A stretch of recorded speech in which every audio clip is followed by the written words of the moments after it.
Hey guys, it's Brandon, aka B.Rich Beauty, aka your beauty best friend. Happy Wednesday, y'all. I'm bringing you a midweek check-in and your midweek tea. Ivy Park drops a new launch date. Yes, Bravo did not film Cynthia Bailey's wedding, and I'll tell you a little bit more about that and why. Dr. Dre's divorce scandal is heating up, and darling Jussie Smollett is back to work directing. We're going to talk about that and a lot more. You know what to do. Grab your tea, grab your beverage. Let's go.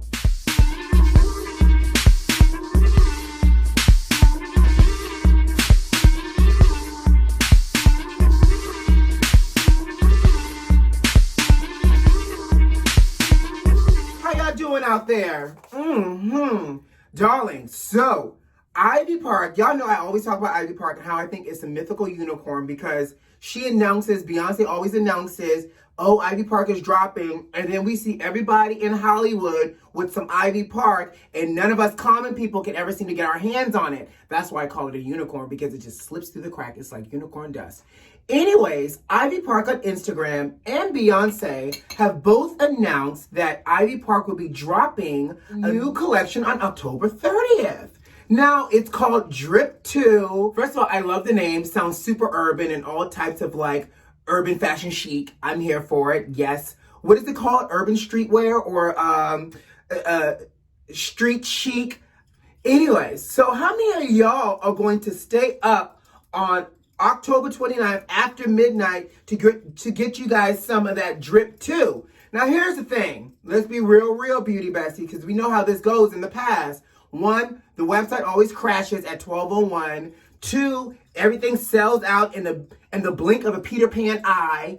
And 3, we then see over the next couple of days leading up to it, all the celebrity friends getting boxes sent to their home for the full entire collection, which then leaves us nothing, again, for us common people.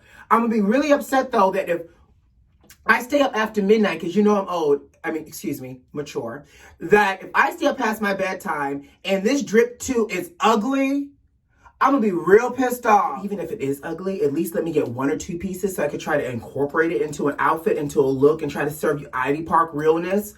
But most importantly, can the common people get a moment to buy it for once, please? That's all I got to say. Darling, what are y'all doing tomorrow at 9 p.m. Eastern Standard Time? Child, you know the circus is coming back to town, aka the presidential debate. The final debate is happening tomorrow at 9 p.m. Are you guys planning on watching? I am, because I'm going to tell you something. It was hard to watch the town hall because I kept having to change in between channels to watch the ringmaster and the White House was trying to say and what Biden with the common sense was trying to say. So I at least am glad that they'll both be in the same place so we can hear them. Now, the Commission of Presidential Debate, somebody had a brilliant idea. I want to know who the colorful crayon was in the box to decide that going forward for this last debate, they were going to actually mute the mics to not cause a distraction to the American people. Thanks, Albert Einstein. I have said that since the beginning. I think everybody said it. From the moment you watched the first debate and you saw how much of a debacle it was with Cheeto talking over Biden the entire time, interrupting and rambling on about nonsense in a circle like he was the dog chasing his tail, they needed to mute the mics. They then did not implement the muting of mics with the vice president debate, and so now they're going to mute the mics for the presidential debate. So maybe for once, we'll hear a full thought from Biden. Hopefully he'll take his ginkgo that day. And we'll be able to kind of control the kid with the tantrum in the sandbox. So here's how it's going to work. You want to know? I'm so glad you asked. Y'all know they're going to have the segments with the moderator with the questions. They'll have 2 minutes uninterrupted with the other person being mic'd to answer the question.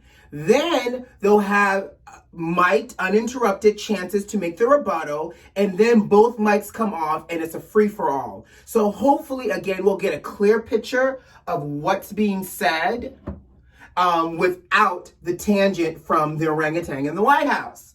Now, you know we're going to have to talk about this debate on Friday, child, because I'm sure there are going to be a lot of notable and coinable moments that we're going to have to talk about. So y'all know, tune in on Friday, honey, and we'll talk about this debate, okay?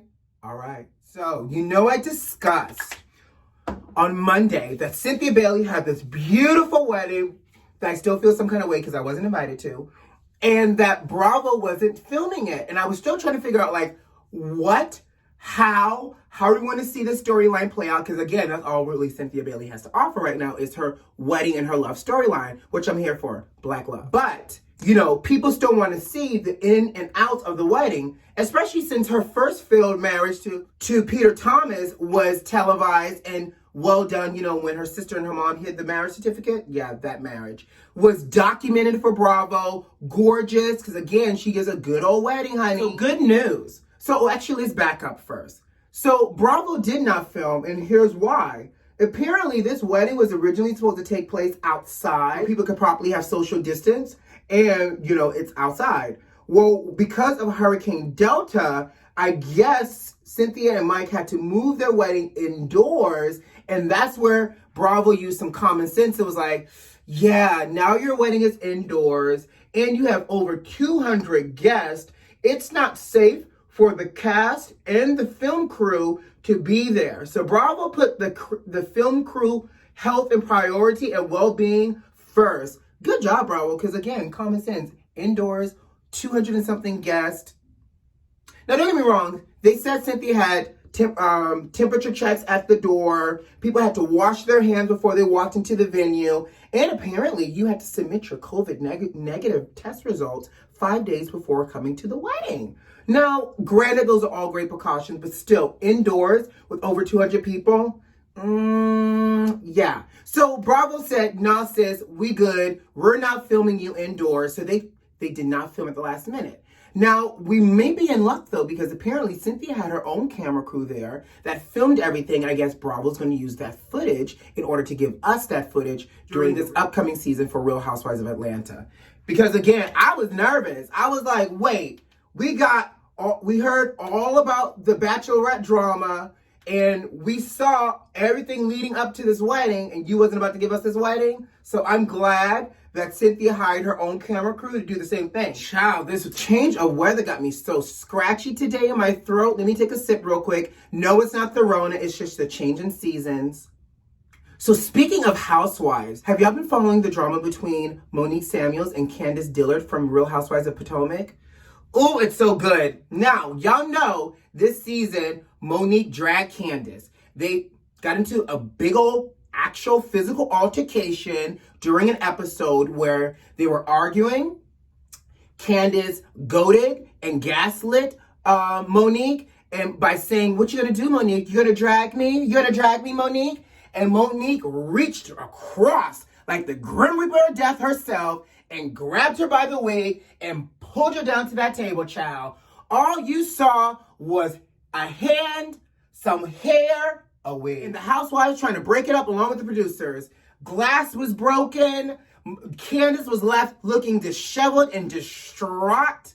And so fast forward past all of that. Now, I will say, this has also left the girls really divided. You have half the girls, Robin and Giselle, saying that was messed up, and Wendy saying that was messed up. And you got Karen, the grand dame herself, sitting on somebody's fence looking like Tweety Bird with a mole, whistling Dixie, talking about, I'm in the middle of it. I don't feel comfortable. Girl, we know right from right and wrong from wrong. And you got Miss Ashley over here with her messy ass family talking about, you said a lot of things in the past that can really stir and cause violence. Now, here's the thing.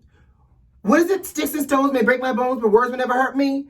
Child, unless you are actually physically coming for my physical safety, the words of my mouth, from my mouth, can get you upset. But if you know it's about to be a trigger, girl, walk away. It's not worth putting your hands on somebody. But I guess it was worth it because, again, Monique put her hands on Candace. Now, Candace's mother said, I think you should press charges. And Tweety Bird with the mole also whispered in Candace's ear talking about, I would press charges too. So Candace went down to the courthouse and pressed some charges, child. Now, here's where it gets good. Candace filed the assault charges.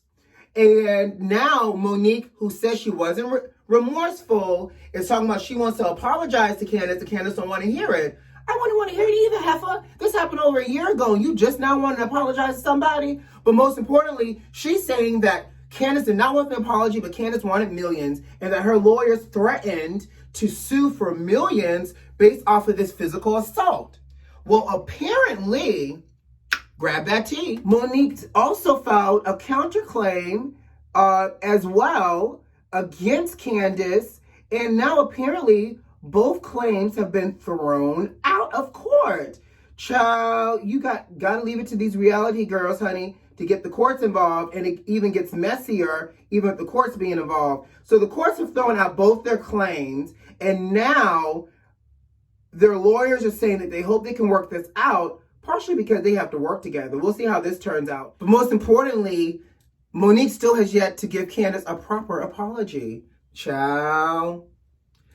I feel like this is about to get even messier as this season progresses, so let's stay tuned. Y'all know Hollywood is still coming for Ice Cube. And this time, it's by comedian himself, D.L. Hughley. You know, D.L. Hughley has a talk show, and he spoke about Ice Cube and his platinum plan and working in collaboration with the Trump administration. Now, D.L. Hughley makes what I think some valid points. So I'm going to insert the video, and I want y'all to watch this, okay? One, the platinum plan. When I heard it, it was insulting from the gate. Why didn't they have the spinning rims plan? We have a third wave of COVID coming right now, and he's meeting with the dude that gave us 3 Fridays. You can always tell the seriousness and import of the meeting based on who was in there. Based on what the topic at hand is. Yes, people are right when they say we have a lot of problems, we need a seat at the table. But we need the right people at the table. We need people from education, from finance, from medicine, from medical, from prison reforms, sociology. People who have done this for a living and not made a couple of banging albums. Now the shade is, did y'all catch that D.L. Hughley said that administration went to somebody who came up with 3 Fridays in order to speak on behalf of Black people? Now, D.L., don't come for the Fridays, because Friday 1 and Friday 3 was really great. They could have kept Friday 2 just a little bit. But D.L. is basically saying that they've gone to the wrong person. They should have gone to people in medicine, education, social activism, if y'all really are trying to help Black people. Now, what are your thoughts here? Because I believe just because your career might be in the arts, such as actor, does not mean that you may not have an educated vision. And so I gotta respect Ice Cube for this one, because he did a little clap back, and I'm gonna insert the picture right here, basically talking about how people are coming for him, calling him uneducated, uninformed, when this platinum plan is what he created by himself to kind of help the Black cause and the Black movement. But did y'all catch it? He also said, asking those with radio shows and podcasts to show y'all their communication degree. Ice Cube said, I am not here for it. Y'all want to come for me? Show your receipts too, baby. I'm just not here for it. I feel like they utilize us as puppets to get what they want in order to try to swing the Black vote. And I'm not here for this phony and fake act, okay? Ooh, so let's go back and revisit Dr. Dre and all his marriage divorce drama. Nicole Young, who's divorcing Dr. Dre, has filed a 121-page filing with the courts as it relates to her divorce, citing a couple of things. One, Dr. Dre had abusive, coercive behavior. You don't say, sis. Did you never have a conversation with Michelle, his baby mama, who alleged abuse as well towards Dr. Dre? I digress. And 2, that he had rampant and repeated marital misconducts. Now, I just want to know, is that the fancy legal version of that he was cheating on your ass? Because, again, it's Dr. Dre. Are we surprised? Not that I'm saying Dr. Dre couldn't be faithful, but I'm just going to say I'm not surprised, and I'm sure Helen Keller could probably see that Dr. Dre might have been a serial cheater. I'll just leave it there. And 3, that him releasing the fact that she stole all this money from their record label that they co-owned was his way of trying to beat her into submission by publicly shaming her and humiliating her. Baby, this divorce gets juicier and juicier. Now, Dr. Dre hasn't responded to this yet, so you know who's going to keep you informed.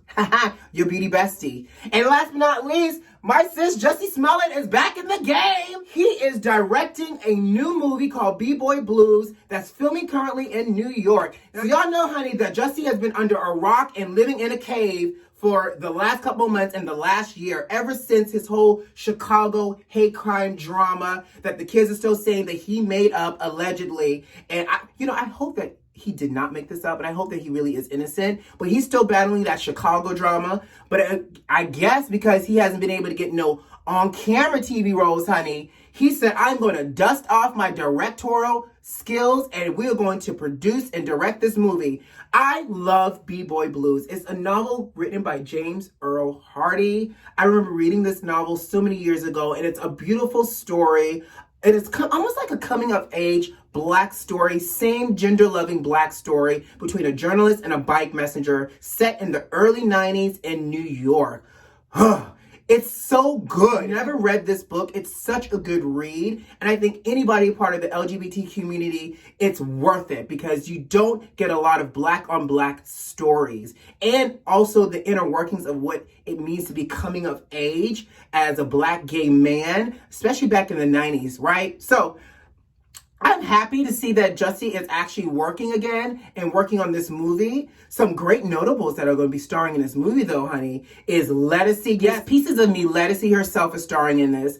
The comedian Samson McCormick himself. He's funny. He's hilarious. He's a good friend. I can't wait to see when this movie is going to come out and what platform it's going to come out in, whether it'll be in the movie theaters or streaming online. In the meantime, I got to go. Guys, I hope you enjoyed your midweek check-in because I enjoyed spilling the tea with you and getting ready. You know what to do. Subscribe to the channel if you like this video if you like, and leave me a comment. Who loves you?